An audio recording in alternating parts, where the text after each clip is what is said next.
আসসালামু আলাইকুম। আজকে শুরু করে দিয়েছি ভাইরাল নুডলস রান্না করা। ইউটিউবে, ফেসবুকে এই নুডলসটা খুব বেশিই চলতেছে এবং সবাই রান্না করতেছে। ১ম দিকের প্রসেসটা দেখালাম না। দেখতে পাচ্ছেন এই যে নুডলসগুলো আমি রুটির মতো বানিয়ে চাকু দিয়ে লম্বা, লম্বা করে কেটে তারপর সিদ্ধ করে নিয়েছি। দেখতে একদম পাস্তার মতো লাগতেছে। একটু মোটা হয়ে গিয়েছে কারণ অনেক ধৈর্যের ব্যাপার-স্যাপার হচ্ছিল। তার জন্য আমি একটু মোটা করে করেছি।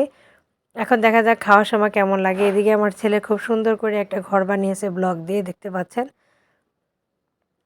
এর মধ্যে সম্পূর্ণ নুডলসের মতোই রান্না করতে পারবেন। সব সবজি দিয়ে এবং সবকিছু দিয়ে সুন্দর করে রান্না করতে পারবেন।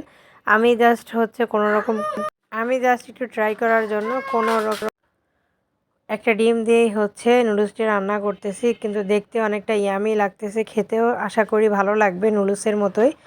এই যে দেখতে পাচ্ছেন আমার নুডলস রান্না করা ডান। এটা আমি হাতেই বানিয়ে রান্না করেছি।